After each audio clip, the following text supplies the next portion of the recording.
Hi, I'm Chris Peak. I am from Nashville, Tennessee, and I'm here in Kigali, Rwanda, working interning for Sisters of Rwanda.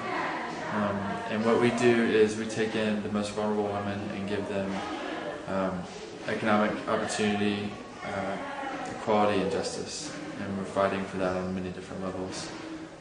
There are 4 full-time staff.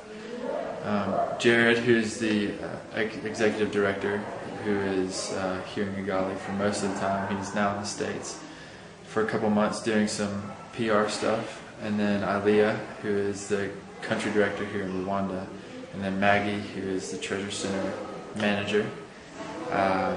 Jane, who is dealing with all the education for the kids, taking care of the school fees. And then Joseph also comes on and does the counseling and stuff for the women. So most of the women live around this area. They come in from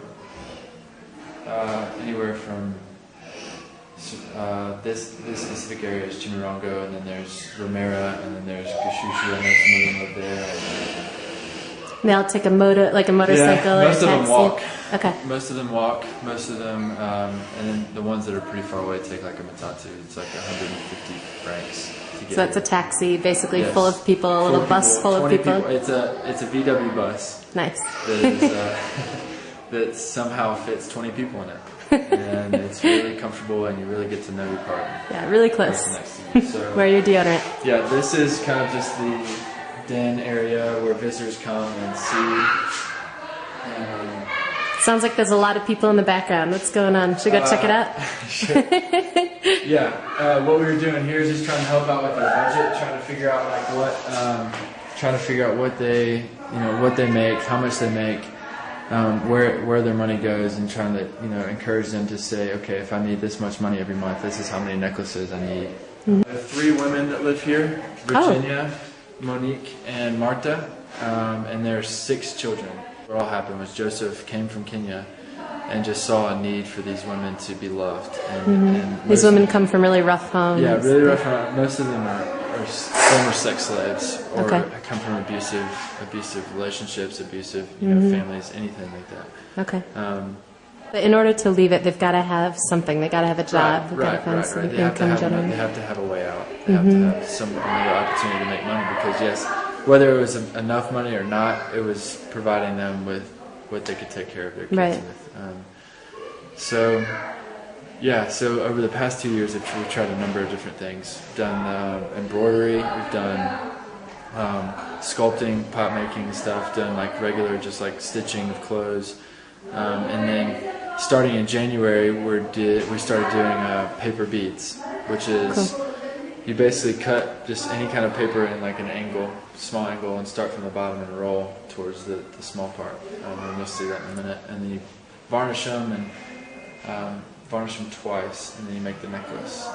And then we've also had a group come over from Nashville that taught us how to make soap and candles. Sweet. And you'll see those later on too. So this is where they cut the paper. Okay. Easy. So, and then they just cut it into little strips like this. Yeah. Okay. And it's all recycled. It's all recycled paper. It comes from printers. It comes from magazines. It comes from calendars. People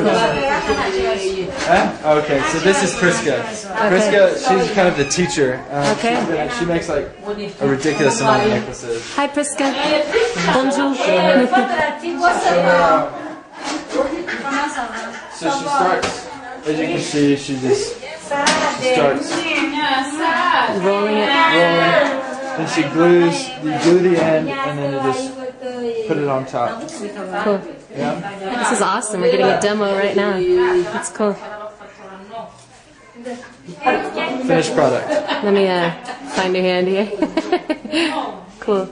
Let me see. That's awesome. Oh, it's so colorful. Yeah. That's cool. And so we have, this is probably from a magazine, and then you have paper like this that'll make a more solid color bead. Okay. Yeah. Cool. Murakoze is thank you in Kenya, Rwanda, yeah? Yes. Cool. Ooh, can we see these beads? I'm gonna look at these beads real quick. Yeah. So here's Cool. kind of like a good collection of some of them. This is the green and blue paper. Yeah, these are gorgeous. Yeah, it's nice. It's so fun to think about garbage being art. Right, Hey. right. It really is beautiful. I mean, it creates such unique necklaces, and Yeah. each woman develops like her own style, like Yeah. what she likes when she puts them together. And, Yeah.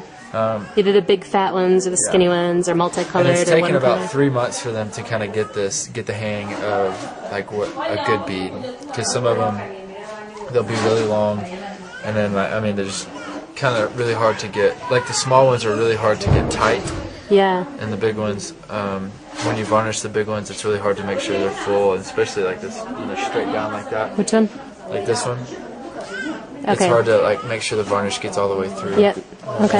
I'll show Do you. they poke it? Do you sometimes lose the hole in the middle? No, not usually, because Okay. they have like, Cool. they have some kind of like needle that they string. Okay. So they string the beads on. Cool. They'll string all these beads at once. Anyway, Virginia. This is Virginia. Hello. This is You're Heidi. famous. Heidi. Heidi. Heidi. Nice to meet you. This is Virginia. Yeah. Huh? Eat one day. Beta. Oh yeah? Beta. Yeah. Beta. Jamilia. Jamila. Did she tell you the wrong name? No, that's She didn't right. lie, you Jamila's insulted right. She doesn't want to. Oh, she's hiding behind the building. Yeah, Okay. Yeah. So they string them on just what This would is be awesome. normal string, and then they take cans and just pour Wait, let me varnish. see real quick. Okay. Pour varnish in them. Just wood. It's just regular wood varnish, and then they dip them all the way in. And then why doesn't it goop up or glob? They rub it over with their hands. Really? To make And it's sure- not hard on their hands at all? It's not hard on their hands. Or I mean, they don't. They wash them. We tried to get them to use. They tried to get them to use gloves at first, and then Yeah. they're like, no, we don't want to do it. So. Okay. Wow, this is gorgeous. Yeah, isn't it beautiful? Yeah. So they dry them outside, especially during dry season. It's okay, but they get dirty and sometimes. So we have also a drying room inside, which you'll see. There's like a whole jungle gym of, Yeah, exactly. It is. It's like a vineyard of. of necklaces. That's beautiful. And eventually, these aren't the necklaces. Like they'll take them off. They'll take them all off, and then they'll string them differently. Really? Differently. Yeah, This is just, they make the beads, they string them on to varnish. Yeah. I'm going way too fast, sorry. No, If any of my students have motion sickness, this is not going to go over well.